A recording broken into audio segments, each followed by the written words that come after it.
we'll hear from Chief Greg Suhr. Good afternoon. Good afternoon. My name is Greg Suhr. I'm the Chief of Police for the City of San Francisco. Push the button. I'm Greg Suhr. I'm the Chief of Police for the City of San Francisco. The federal government has tried to stem the occurrence of straw sales of firearms by making the first question on the federal firearms questionnaire form about whether the firearm is being purchased by the actual final receiver. Answering falsely and signing this document under penalty of perjury is a violation of falsifying a federal document. This is the paper violation that Congresswoman Maloney spoke of. The legislation as proposed and detailed by Commissioner Ramsey is a penalty more appropriate for the crimes that allowed the events that were described by my brothers in public safety that they just described. A petite form of straw sales is seen in single firearms transactions between a non-prohibited person and the truly intended receiver being a prohibited person. San Francisco currently has such a case involving a prohibited person who was denied the delivery of a firearm due to a 2006 felony conviction for the possession of dangerous drugs. The firearm in this particular transfer was a private party transfer. When the buyer was denied, although the firearm should have gone back to the seller or to a law enforcement agency, a new clerk in the store sold this rifle to the wife of the prohibited person. When the woman came back to pick up the rifle, the prohibited husband was with her, and we were there to intervene. The United States Attorney is reviewing this case right now for prosecution. Placing the responsibility on the store to stop straw sales is helpful. However, as witnessed in this case, the manager was not aware that his new clerk had sold the rifle to the wife of the prohibited person. Furthermore, the wife has Second Amendment rights, but the Department of Justice requires that the non-prohibited party prove the firearm can be stored so the prohibited person cannot gain control of the firearm. This requires a home visit by the DOJ, as well as the purchase of a firearm safe, which the prohibited person cannot access. It's a lot to ask. To this end, the DOJ emphasizes to its licensed firearms dealers that they are the guardian of their licenses, and they are to be ever vigilant against straw violations occurring in their store.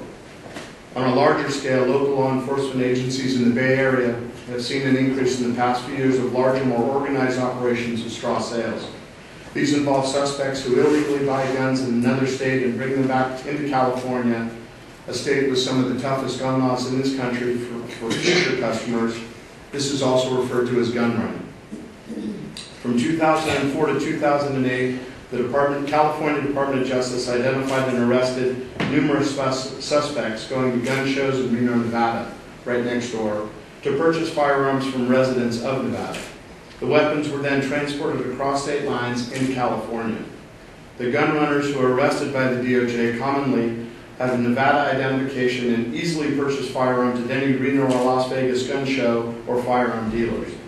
Nevada gun laws do not require the residents to go through a licensed firearms dealer by transferring a firearm, as California residents are required to do. Coupled with the fact that it is easy to acquire a driver's license makes Nevada an easy venue in which prohibited persons can acquire firearms. On a very large scale, there was a straw operation that was identified in a 2009 investigation by the Bureau of Alcohol, Tobacco, Firearms, and Explosives.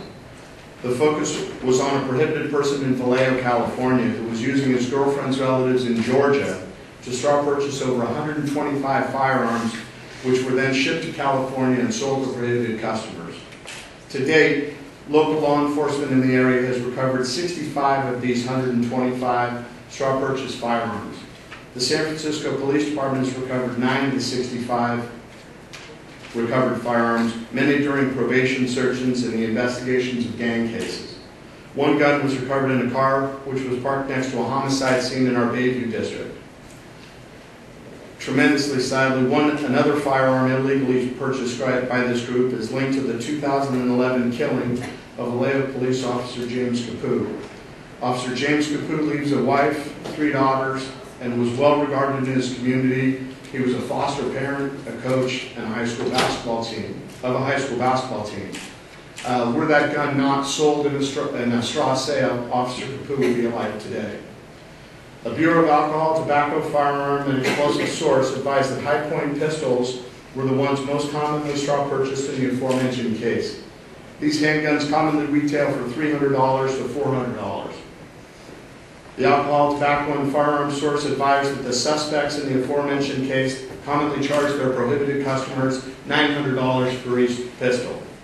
The consequence of straw sales of firearms in San Francisco can be seen in the constant recovery of firearms in criminal and non-criminal cases where the record of ownership is not the person found with the firearm.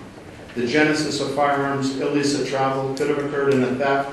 However, the subsequent transfer into illegal hands ultimately constitutes a knowing transfer of a firearm to a person who cannot lawfully possess same, a violation of California state law, and what we hope to be a violation of the law that you have proposed. Anything that can be done to curtail straw sales of firearms will leave us all in a safer place.